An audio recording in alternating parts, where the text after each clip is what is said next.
जय श्री कृष्णा दोस्तों, राधे राधे।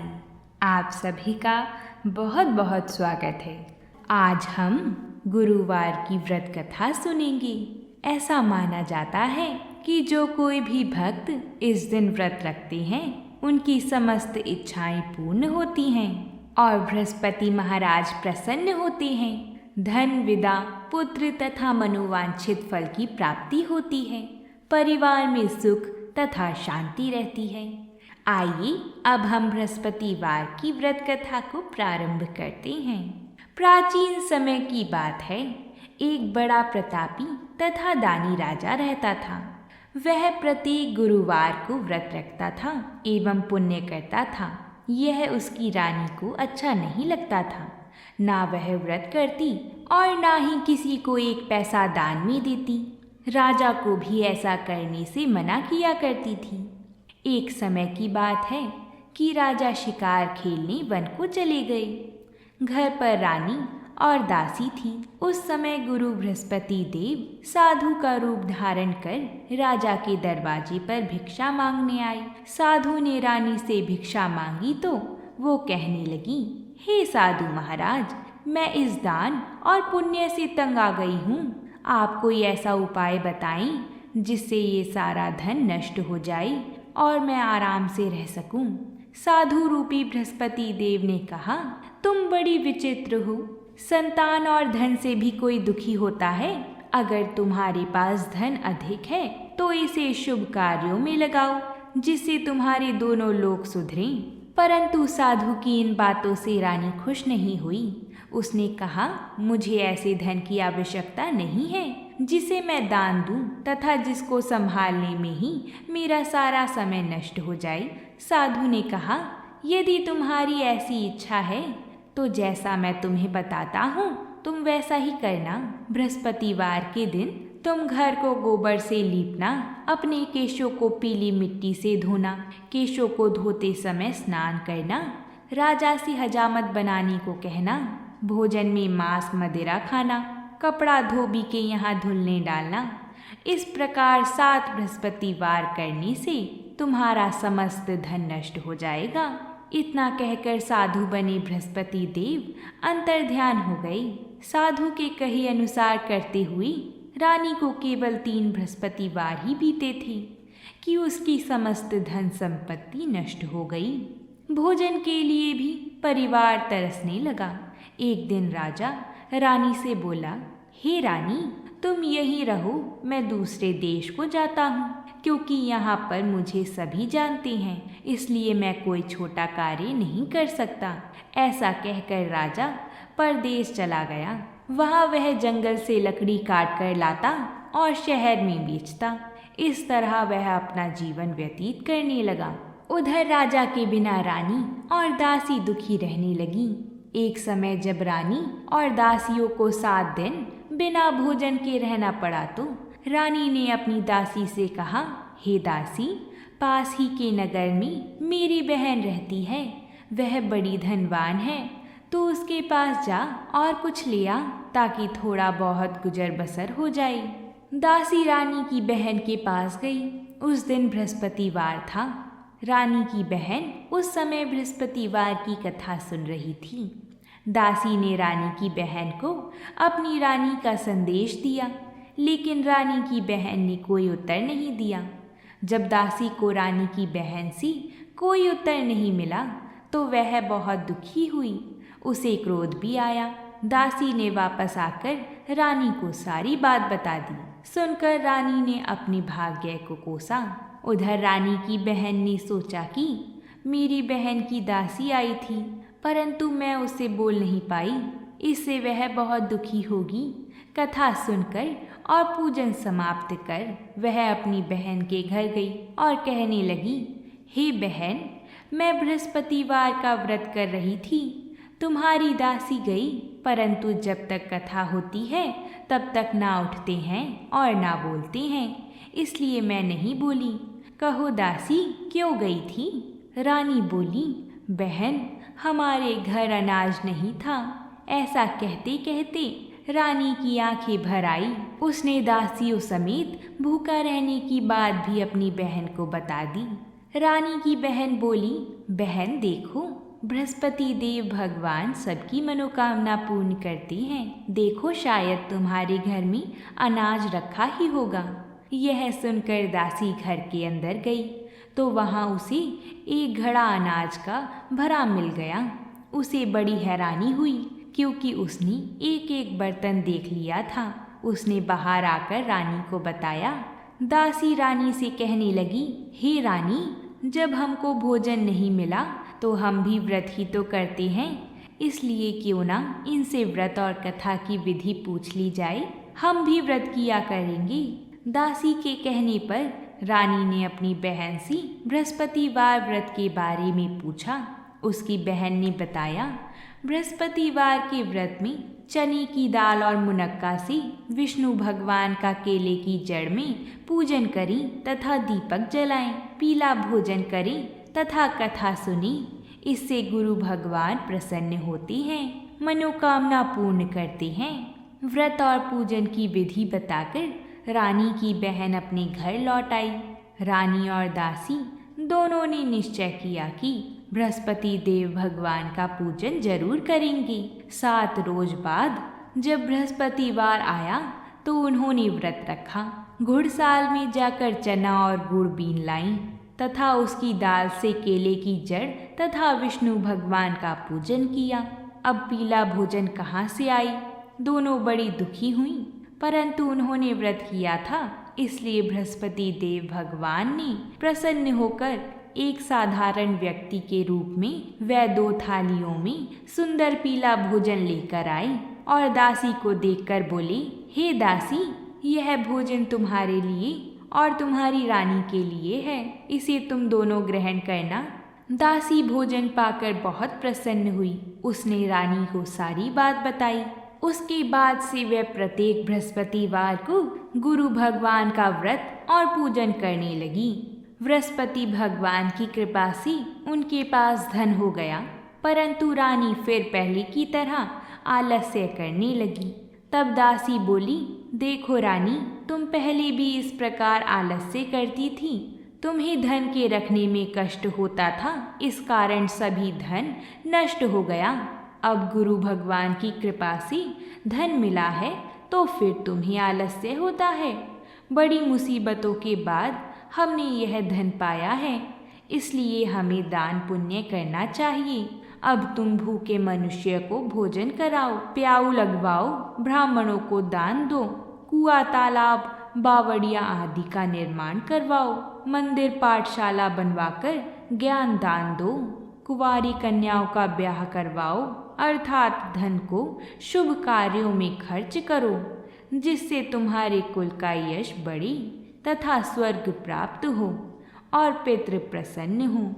दासी की बात मानकर रानी शुभ कर्म करने लगी। उसका यश फैलने लगा। अगर आपने यहाँ तक कथा को सुन लिया है तो वीडियो को एक लाइक ज़रूर कर दें। आपके एक लाइक से हमें और कथाएं लाने का प्रोत्साहन मिलता है। और अगर आप हमारे चैनल पर नए आए हैं तो चैनल को सब्सक्राइब करके हमें सहयोग करें। हम आप सभी के लिए ऐसी ही व्रतों से जुड़ी कथाएं लाते रहते हैं। एक दिन रानी और दासी आपस में विचार करने लगी कि ना जाने राजा किस दशा में होंगे। उनकी कोई खोज खबर भी नहीं है।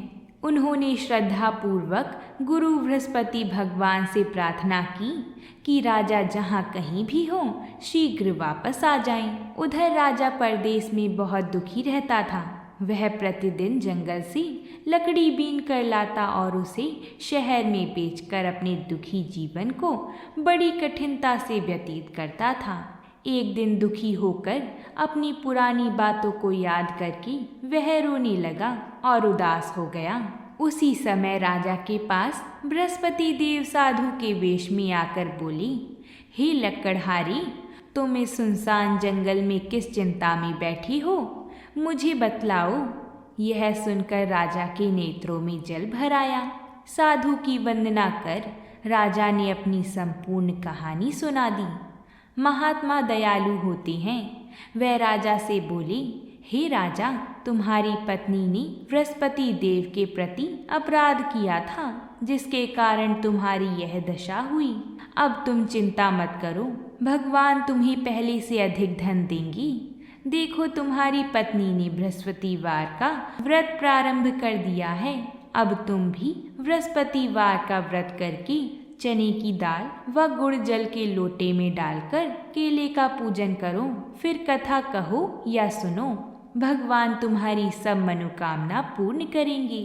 साधु की बात सुनकर राजा बोला, हे प्रभो, लकड़ी बेचकर तो इतना पैसा भी नहीं बचता जिससे भोजन के उपरांत कुछ बचा सकूं। मैंने रात्रि में अपनी रानी को व्याकुल देखा है।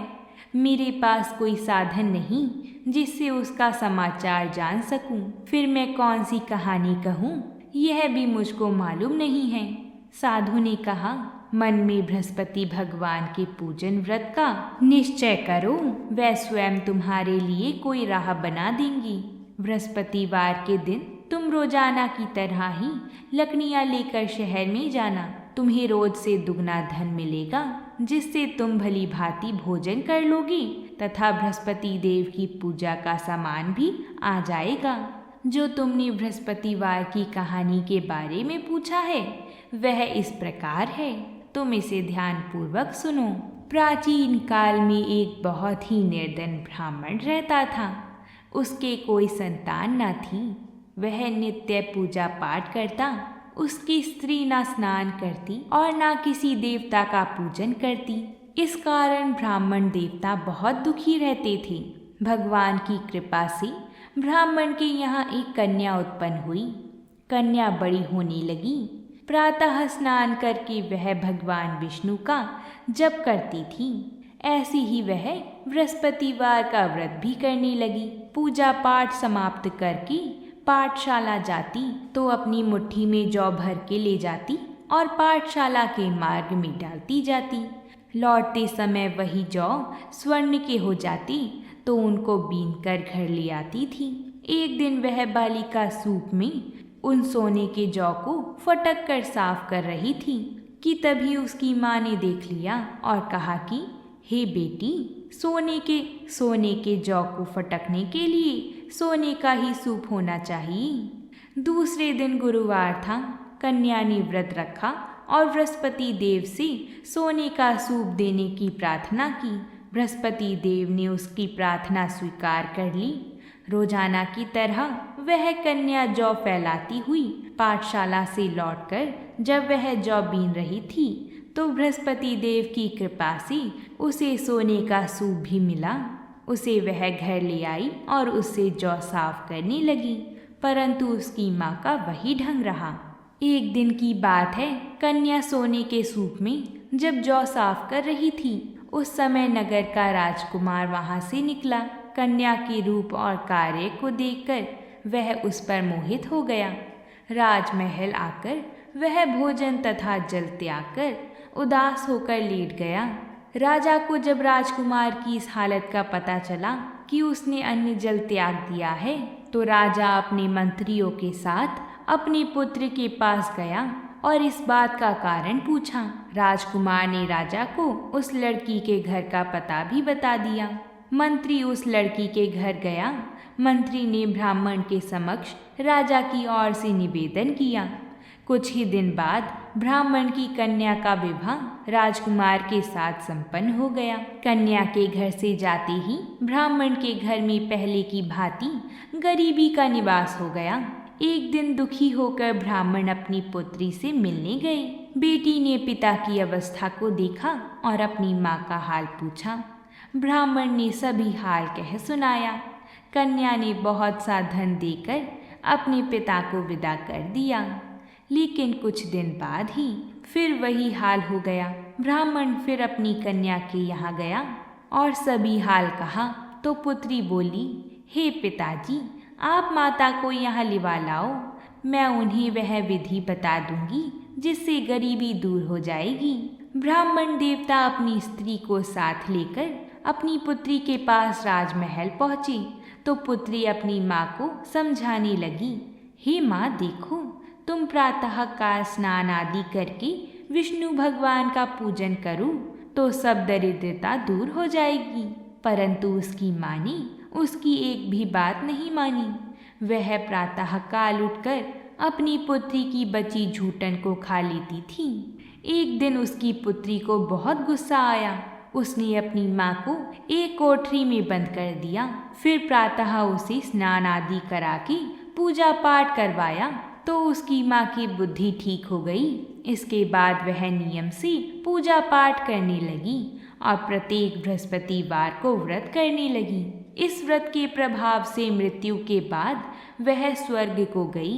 वह ब्राह्मण भी सुखपूर्वक इस लोक का सुख भोग कर स्वर्ग को प्राप्त हुआ। इस तरह कहानी कहकर साधु बने देवता वहां से अंतर्ध्यान हो गए। धीरे धीरे समय व्यतीत होने पर फिर बृहस्पतिवार का दिन आया। राजा जंगल में लकड़ी काटकर शहर में बेचने लगा। उसे उस दिन बाकी दिनों से अधिक धन मिला। राजा ने चना गुड़ आदि लाकर बृहस्पतिवार का व्रत किया। उस दिन से उसके सभी कलेश दूर हो गए। परंतु जब अगले गुरुवार का दिन आया तो वह बृहस्पतिवार का व्रत करना भूल गया। इस कारण बृहस्पति भगवान नाराज हो गए। उस दिन उस नगर के राजा ने विशाल यज्ञ का आयोजन किया था तथा अपनी समस्त राज्य में घोषणा करवा दी थी कि सभी मेरे यहाँ भोजन करने आवे। किसी के घर में भी चूल्हा ना जले। इस आज्ञा को जो ना मानेगा उसको फांसी दे दी जाएगी। राजा की आज्ञा अनुसार राज्य के सभी वासी राजा के भोज में सम्मिलित हुए। लेकिन लकड़हारा कुछ देर से पहुंचा, इसलिए राजा उसको अपने साथ महल में ले गए। जब राजा लकड़हारे को भोजन करा रहे थे तो रानी की दृष्टि उस खुटी पर पड़ी जिस पर उसका हार लटका हुआ था। उसे हार खुटी पर लटका दिखाई नहीं दिया। रानी को निश्चय हो गया कि मेरा हार इस लकड़हारे ने चुरा लिया है। उसी समय सैनिक बुलवाकर उसको जेल में डलवा दिया गया। लकड़हारा जेल में विचार करने लगा कि ना जाने कौन से पूर्व जन्म के कर्म से मुझे यह दुख प्राप्त हुआ है, और जंगल में मिले साधु को याद करने लगा। तत्काल बृहस्पति देव साधु के रूप में प्रकट हो गई और कहने लगी, अरे मूर्ख, तूने बृहस्पति देवता की कथा नहीं की, उसी कारण तुझे यह दुख प्राप्त हुआ है। अब चिंता मत कर। बृहस्पतिवार के दिन जेल खाने के दरवाजे पर तुझे 4 पैसे पड़े मिलेंगी। उनसे तू बृहस्पतिवार की पूजा करना तो तेरा सभी कष्ट दूर हो जाएगा। अगले बृहस्पतिवार के दिन उसे जेल के द्वार पर 4 पैसे मिले। राजा ने पूजा का सामान मंगवाकर कथा कही और प्रसाद बांटा। उसी रात्रि में बृहस्पति देव ने उस नगर के राजा को स्वप्न में कहा, हे राजा, तूने जिसे जेल में बंद किया है उसे कल छोड़ देना, वह निर्दोष है। राजा प्रातः काल उठा और खुटी पर हार टंगा देखकर लकड़हारे को बुलाकर क्षमा मांगी तथा राजा के योग्य सुंदर वस्त्र आभूषण भेंट कर उसे विदा किया। गुरुदेव की आज्ञा अनुसार राजा अपने नगर को चल दिया। राजा जब नगर के निकट पहुंचा तो उसे बड़ा ही आश्चर्य हुआ कि नगर में पहले से अधिक बाग, तालाब और कुएं तथा बहुत सी धर्मशालाएं, मंदिर आदि बने हुए हैं। राजा ने पूछा कि यह किसका बाग और धर्मशाला है। तब नगर के सब लोग कहने लगे कि यह सब हमारी रानी और दासी द्वारा बनवाए गए हैं। राजा को आश्चर्य हुआ और गुस्सा भी आया कि उसकी अनुपस्थिति में रानी के पास धन कहाँ से आया होगा। जब रानी ने यह खबर सुनी कि राजा आ रही हैं, तो उसने अपनी दासी से कहा, हे दासी, देखो तो जरा, राजा हमको कितनी बुरी हालत में छोड़ के गए थे। वह हमारी ऐसी हालत देखकर लौट ना जाएं, इसलिए तू दरवाजे पर खड़ी हो जा। रानी की आज्ञा अनुसार दासी दरवाजे पर खड़ी हो गई और जब राजा आए तो उन्हें अपने साथ महल में लिवा लाई। तब राजा ने क्रोध करके अपनी तलवार निकाली और पूछने लगा, बताओ यह धन तुम्हें कैसे प्राप्त हुआ है। तब रानी ने सारी कथा कह सुनाई। तब राजा ने निश्चय किया कि मैं रोजाना दिन में 3 बार कहानी कहा करूँगा और रोज व्रत किया करूँगा। अब हर समय राजा के दुपट्टे में चने की दाल बंधी रहती तथा दिन में 3 बार कथा कहता। एक रोज राजा ने विचार किया कि चलो अपनी बहन के यहाँ हो आऊं। इस तरह का निश्चय कर राजा घोड़े पर सवार होकर अपनी बहन के यहाँ चल दिया। मार्ग में उसने देखा कि कुछ आदमी एक मुर्दे को लेवा जा रहे हैं। उन्हें रोककर राजा कहने लगा, अरे भाइयों, मेरी बृहस्पतिवार की कथा सुन लो। वह बोली, लो, हमारा तो आदमी मर गया है, इनको अपनी कथा की पड़ी है। परंतु कुछ आदमी बोले, अच्छा कहो, हम तुम्हारी कथा भी सुनेंगे। तब राजा ने दाल निकाली और कथा कहनी शुरू कर दी। जब कथा आधी हुई तो मुर्दा हिलने लगा और जब कथा समाप्त हुई तो राम राम करके वह मुर्दा खड़ा हो गया। राजा आगे बढ़ा। उसे चलते चलते शाम हो गई। आगे मार्ग में उसे एक किसान खेत में हल चलाता हुआ मिला। राजा ने उससे कथा सुनने का आग्रह किया, लेकिन वह नहीं माना। राजा आगे चल पड़ा। राजा के हटते ही बैल पछाड़ खाकर गिर गई तथा किसान के पेट में बहुत जोर से दर्द होने लगा। उसी समय किसान की माँ रोटी लेकर आई। उसने जब देखा तो अपने पुत्र से सब हाल पूछा। बेटे ने सभी हाल बता दिया। बुढ़िया दौड़ती दौड़ती उस घुड़सवार के पास पहुंची और उससे बोली, मैं तेरी कथा सुनूंगी, तू अपनी कथा मेरे खेत पर ही चलकर कहना। राजा ने लौटकर बुढ़िया के खेत पर जाकर कथा कही, जिसके सुनते ही बैल खड़ी हो गई तथा किसान के पेट का दर्द भी बंद हो गया। राजा अपनी बहन के घर जा पहुंचा। बहन ने भाई की खूब मेहमान नवाजी करी। दूसरे रोज प्रातःकाल राजा जागा तो वह देखने लगा कि यहाँ सब लोग भोजन कर रहे हैं। राजा ने अपनी बहन से जब पूछा, ऐसा कोई मनुष्य है जिसने भोजन नहीं किया हो, जो मेरी बृहस्पतिवार की कथा सुन ले? बहन बोली, हे भैया, यह देश ऐसा ही है। यहाँ लोग पहले भोजन करते हैं, बाद में कोई अन्य काम करते हैं। फिर वह कुम्हार के घर गई जिसका लड़का बीमार था। उसे मालूम हुआ कि उसके यहाँ 3 दिन से किसी ने भी भोजन नहीं किया है। रानी ने अपने भाई की कथा सुनने के लिए कुम्हार से कहा। वह तैयार हो गया। राजा ने जाकर बृहस्पतिवार की कथा कही, जिसको सुनकर उसका लड़का ठीक हो गया। अब तो राजा की प्रशंसा होने लगी। एक दिन राजा ने अपनी बहन को कहा, हे बहन, मैं अब अपने घर जाऊंगा, तुम भी तैयार हो जाओ।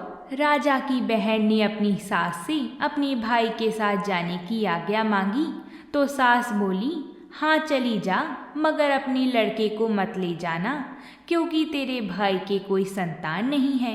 बहन ने अपने भाई से कहा, हे भैया, मैं तो चलूंगी, मगर कोई बालक नहीं जाएगा। तब राजा अपनी बहन को भी छोड़कर दुखी मन से अपनी नगर को लौट आया। राजा ने अपनी रानी से सारी कथा बताई और बिना भोजन किए वह शैया पर लेट गया। रानी बोली, हे प्रभु, बृहस्पति देव ने हमें सब कुछ दिया है, वह हमें संतान अवश्य देंगे।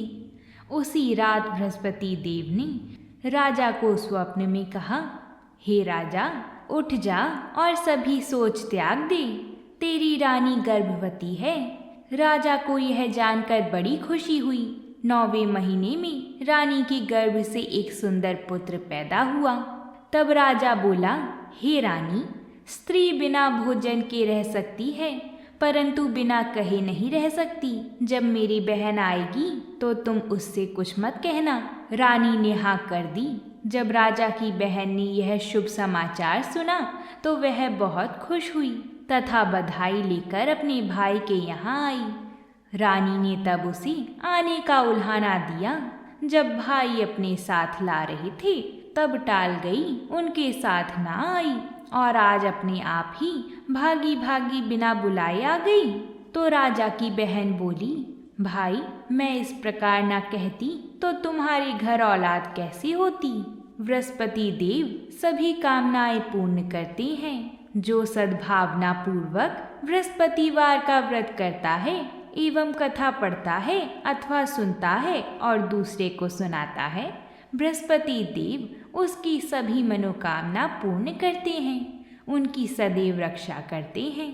जो संसार में सद्भावना से गुरुदेव का पूजन एवं व्रत सच्चे हृदय से करते हैं, उनकी सभी मनोकामना वैसे ही पूर्ण होती हैं जैसे सच्ची भावना से रानी और राजा ने बृहस्पति देव की कथा का गुणगान किया तो उनकी सभी इच्छाएं बृहस्पति देव जी ने पूर्ण की। अनजाने में भी बृहस्पति देव की उपेक्षा ना करें, ऐसा करने से सुख शांति नष्ट हो जाती है। इसलिए सबको कथा सुनने के बाद प्रसाद लेकर ही जाना चाहिए। हृदय से उनका मनन करते हुए जयकारा बोलना चाहिए। बृहस्पति देव जी की जय हो। अगर आप सभी को ये कथा अच्छी लगी है तो वीडियो को लाइक और चैनल को सब्सक्राइब जरूर करिएगा। प्रेम से बोलिए जय श्री कृष्णा।